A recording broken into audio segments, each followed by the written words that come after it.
Hi guys, in today's tutorial I'm going to be showing you how to sew in an open-ended zip.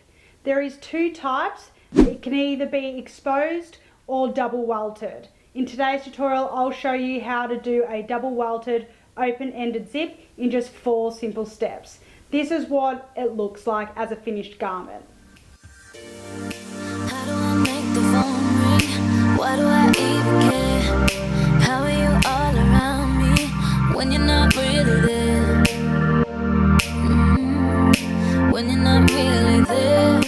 There are two types of open-ended zips that you can use. If you're creating a jacket or a coat, you would use this zip here, which is called a heavy-duty open-ended zip.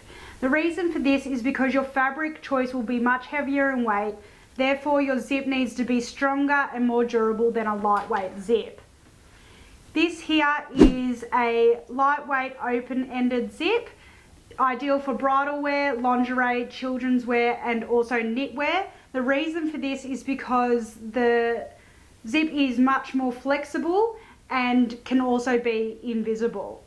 In today's tutorial I'm going to be demonstrating on calico fabric with a contrast zip, so it is easy for you to see, and also you can apply the same method to your garments. Here is the equipment that you need to get started.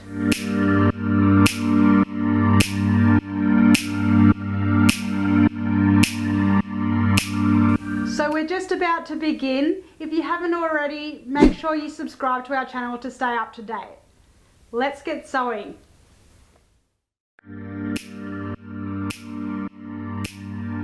Step 1 is preparing your zip.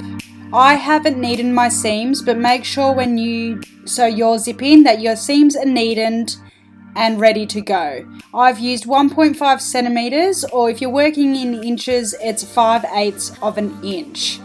If your fabric is bouncy, I recommend ironing it in place and pinning. When you're ready to lay in the zip, make sure that you're using the correct side to pin down. When you're ready to pin in the zip to the seam allowance, make sure that the fabric is facing wrong side up and you're ready to place in your zip facing right side down. When pinning, make sure that the teeth of the zip is right up to the edge of the seam allowance and that you're just catching the zip and the seam allowance when you're pinning.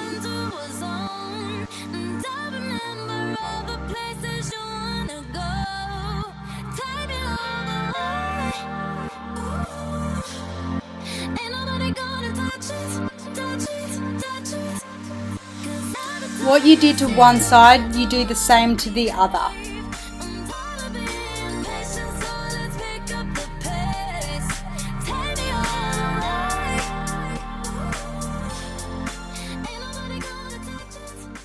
At the end, just to be safe, make sure that the seam allowance isn't caught to the main fabric and that you're ready to sew.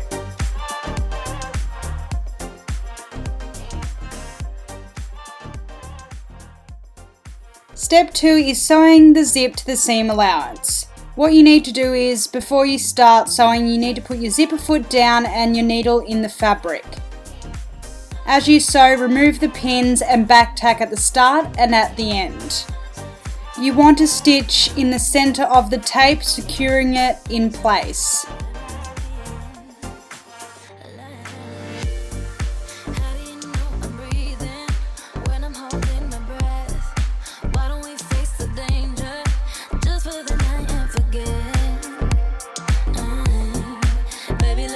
You need to do the same to the other side, making sure that you're back tacking at the start and at the end and removing the pins as you go.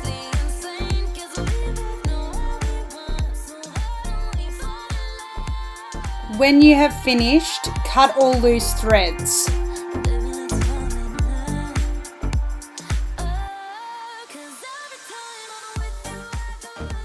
Step 3 is pinning in the double welt. So you want to do the zip up all the way to the top and bring the seam allowances together. You want to pin them in place, ready for you to sew.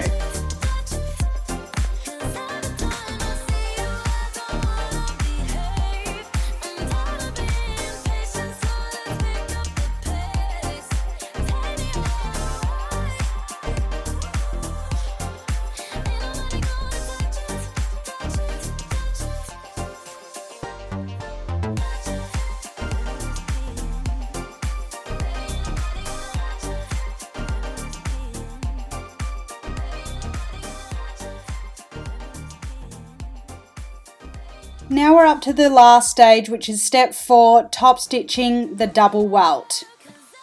Again, before you start sewing, make sure that your zipper foot is down and that your needle is in the fabric.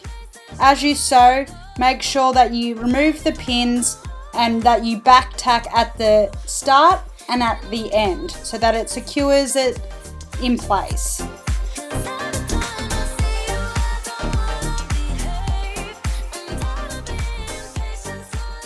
What you did to one side, you need to do to the other. Make sure that it is the correct width apart and that you're doing the same on either side so that it's mirror image.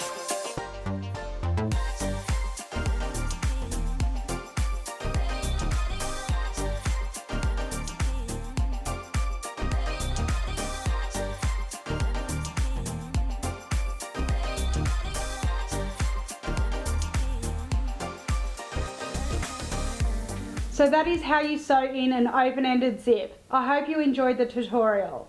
I'll see you guys next time.